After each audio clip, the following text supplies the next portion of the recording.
일요한자 22번째 시간입니다. 이번 시간은 한반도의 강 이름이 어떤 한자를 쓰고 뜻이 어떻게 됐느냐, 또는 어떤 이름의 유래는 어떻게 됐느냐, 막 그런 것들을 간단하게 이렇게 한번 가벼운 마음으로 한번 살펴보겠습니다. 너무 심각하게 볼 필요는 없겠죠. 네.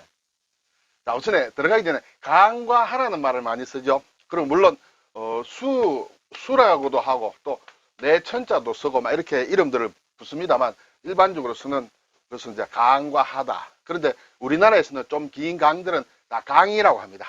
하라는 말은 잘 안 붙죠. 예, 잘 안 붙습니다. 그런데 원래 강과 하는 고유명사다. 그렇죠? 그래서 강은 장강, 예, 양쯔강을 이루는 고유명사고, 하는 황하를 이루는 고유명사다. 이 정도만 가볍게 타치를 하겠습니다. 자, 이제 압록강부터 쭉 밑에 내려오겠습니다. 우리나라 막 큰 10대 강을 중심으로 하는데요. 꼭 길이보다도 그 유역의 면적이라든지 이런 것을 따져서 일반적으로 10대 강이다, 이렇게 따지는 것 같습니다. 자, 북쪽에 있는 강부터 한번 볼까요? 압록강, 그렇죠? 압록강. 글자가 좀 복잡합니다. 오리압, 초록빛 녹이다, 이렇게 씁니다. 압록강. 네. 이 오리압이라는 것은 오늘 막 글자풀이는 잘 하지 않겠습니다. 오리압이라는 것은 우리가 보면 경주에 가면 안압지가 있습니다. 안압지. 그때도 오리압을 쓴다, 이렇게 되겠죠. 자, 이것은 왜 이런 이름이 붙었느냐? 이 설이 좀 있습니다. 제가 이걸 쭉 조사를 하면서 보니까 어떤 이러한 설은 어느 하나가 상당히 정설로 굳어진 것도 있지만 꼭 그렇지 않고 속설이 있는 것도 꽤 있다. 그래서 오늘 제가 쭉 드리는 말씀은 이런 게 있다라는 정도로 넘어가셔도 되리라 생각이 됩니다. 이 안에 물론 정설도 있겠지만 제가 콕 꼬집어 이게 정설이다라고 얘기하기는 좀 제가 말할 만한 입장이 안 됩니다. 제가 여러 사전들을 참고해서 찾아본 것입니다. 왜 압록강이라 하느냐? 물빛이 오리의 머리같이 푸르다. 청동오리라 할까요? 그 아주 푸른 그런 오리가 있다. 이것은 신당서나 신당서의 고구려전이다. 그리고 동궁여지 성남에도 아마 이렇게 나오는 모양이에요. 그래서 물빛이 푸르다. 그래서 압록강이다. 그리고 또는 이 만주어로 국경을 뜻하는 얄루, 영어로 얄루어라 하죠. 압록강을 얄루에서 유래됐다. 주로 만주 지역과 한반도 지역의 어떤 경계를 뜻할 수도 있겠죠. 그래서 국경을 뜻하는 얄루에서 온 것인데 그것이 한자로 이렇게 표기를 했다, 이렇게 되겠죠. 그리고 또 어떤 설은 압록강의 상류에 있는 두 개의 지류가 있는데 그것이 압강과 녹강이 있다. 이것이 합쳐져서 압록이 되었다, 이렇게 얘기하는 사람도 있습니다. 그리고 또 어떤 사람들은 우리라고 있지 않습니까? 우리라는 뜻의 고대 한국어를 한자로 이렇게 한 것이다. 우리, 압록, 이렇게 변한 것이다, 이렇게 보고 있습니다. 어쨌든 압록은 오리압과 초록빛 녹을 쓴다, 이렇게 되겠습니다. 자, 이제 두 번째 두만강. 두만강은 콩두자에 찰만자를 씁니다. 예전에 제가 어디 본 것으로 보면 원래 콩이라는 것은 만주 쪽이 원산지다. 그래서 만주 쪽에 콩이 많이 났다. 그래서 그 콩을 실어서 강을 이렇게 건넌다. 두만강을 콩을 실은 배가 이렇게 많이 와 다녔다. 그런 것을 본 적도 있다는 사람들의 증언해서 제가 신문에 본 적이 있는데, 그래서 콩이 가득 찼다, 이렇게 생각하는 사람들도 있는데, 제가 지금 조사해 본 것으로는 콩과 관련된 것은 나오지 않습니다. 어쨌든 글자는 콩이 가득 찬 그런 강이다, 이렇게 씁니다. 그렇지만 이것은 옛날에는 두만, 이렇게 이제 지금 쓰는 두만 또는 도문 이외에 역사적으로 한자들을 여러 가지 발음이 비슷한 것으로 썼다. 두만, 도문, 통문, 토문 등으로도 많이 불렸다. 네, 그렇게 되겠습니다. 결국 이것은 만주어, 구체적으로 이제 여진어로 1만 만을이라는 뜻의 투먼에서 온 것이다. 1만 만이다. 투먼. 그래서 이 두만강이라는 것은 만이나 되는 지류가 모여서 흐른다. 수많은, 만개라고 할 수 있을 정도로 많은 강들이 지류가 모여서 흐르는 강이기 때문에 투먼이라고 했다. 그 투먼을 한자로 이렇게 표기한 것이 지금 일반적으로는 콩두자와 찰만자를 쓴 이렇게 두만강이라고 한다. 우리에게는 글쎄요, 두만강이라는 이제 가요가 있기 때문에 상당히 압록강보다는 더 자주 말해진다, 그렇게 볼 수 있습니다. 두만강, 두만강 푸른 물에 하는 그런 노래가 있지 않습니까? 그래서인지 몰라도 더 가까이 다가온다, 이렇게 볼 수 있습니다. 자, 세 번째는 이제 청천강입니다. 청천강도 상당히 크다.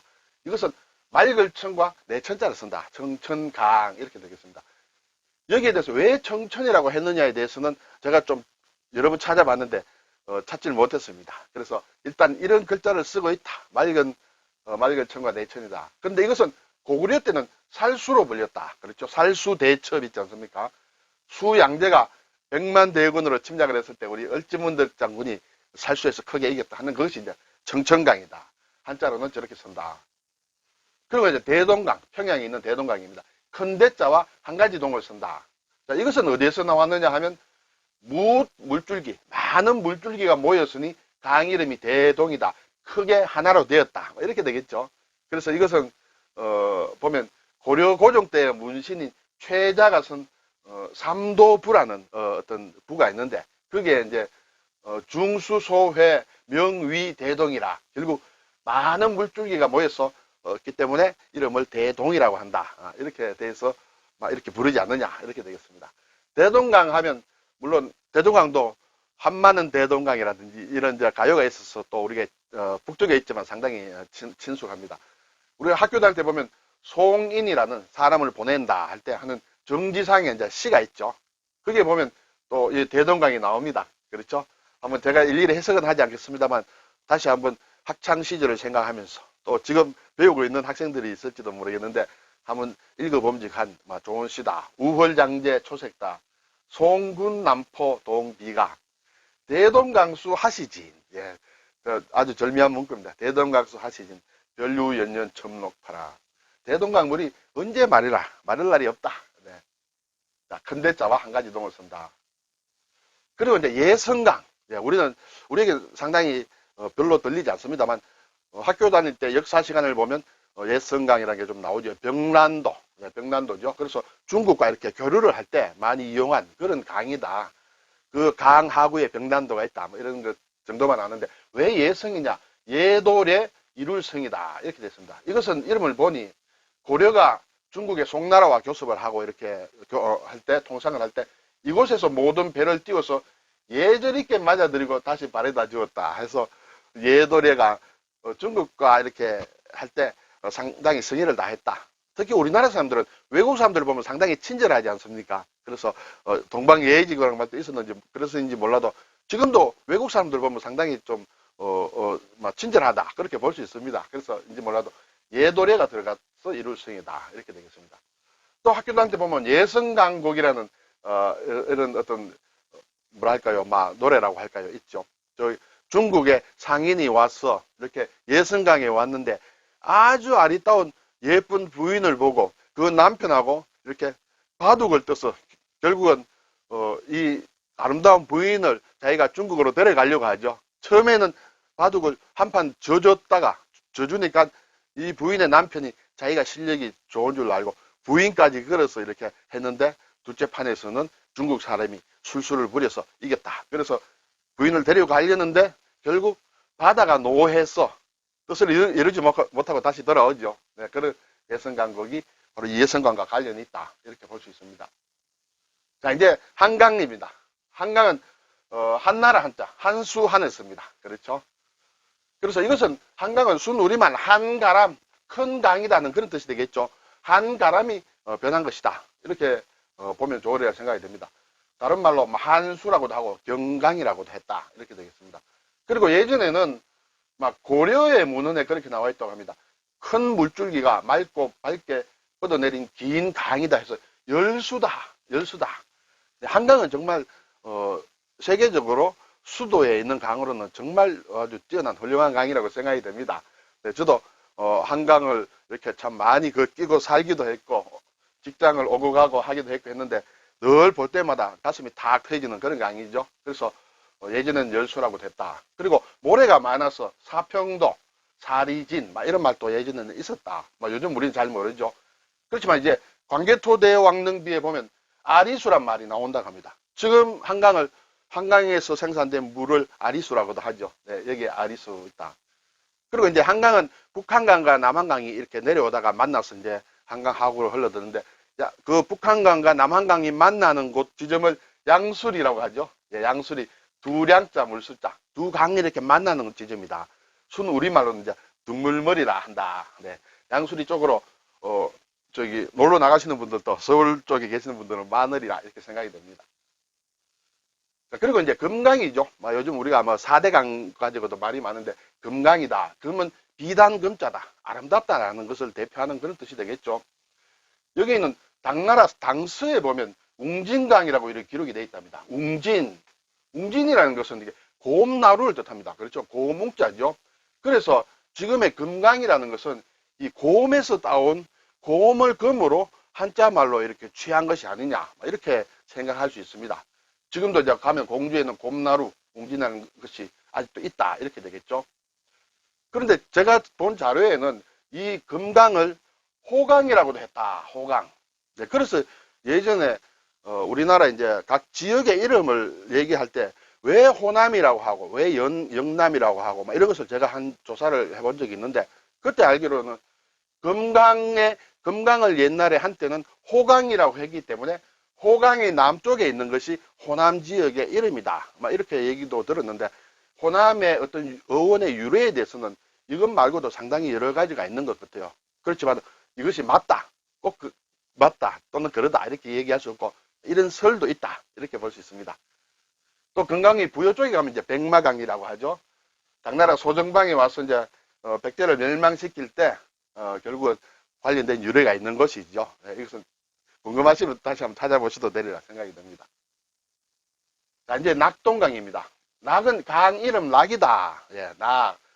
낙양이라는 이제 중국의 그 도시 이름 있죠. 낙양 할 때도 이 낙을 씁니다.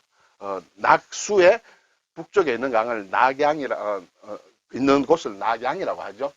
자, 이것은 낙동은 낙의 동쪽에 있다. 이런 얘기가 되겠죠. 이것도 몇 가지 설이 있습니다. 동국여지성남에는 이렇게 낙수로 표현이 됐다. 낙수. 그리고 택리지에는 이제 낙동강이라고 나온다. 그러면 이 낙동강의 뜻이 무엇이냐? 낙동강은 가락국의 동쪽이다. 이렇게 이제 보는 거예요. 가락국이 있는데 동쪽이다.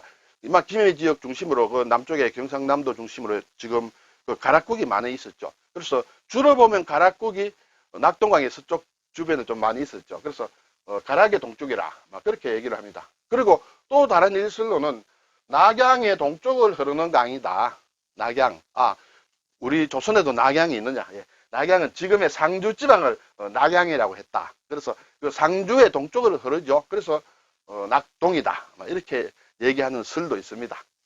그리고 삼국시대에는 이렇게 가야에 황산나루 땅이 있는 모양인데 그 가야 지방에 그 땅을 흐르는 강이라고 해서 황산강이라고도 불렀다. 이런 얘기가 있는데 어쨌든 낙동강은 낙의 동쪽이다. 그 낙은 상주를 뜻할 수도 있고 가락을 뜻할 수도 있다. 이렇게 그런 설이 있다. 이렇게 볼 수 있습니다.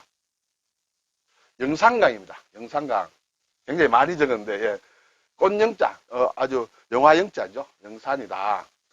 나주에 있는 영산창, 지금의 영산포라고 합니다. 거기서 유래가 됐다. 자, 고려시대에는 그 신안군, 지금 섬입니다. 신안군의 흑산면에 영산도 사람들이 왜구들이 자꾸 오니까 그 피해서 이제 나주 남쪽의 강변에 마을을 개척했는데 그것을 그리고 이름을 영산포라고 지었다.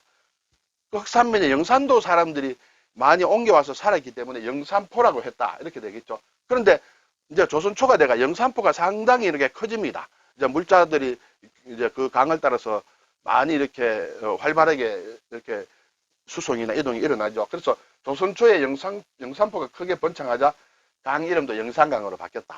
이렇게 되겠습니다. 결국 흑산도와 좀 관련되어 있다. 이렇게 보겠습니다.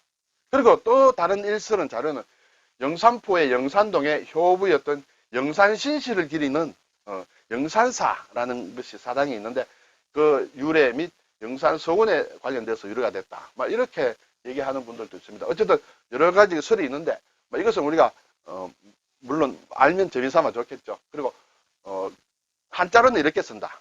자, 한자로 이렇게 되는 걸 꼭 알아야 되느냐? 꼭 몰라도 되겠죠.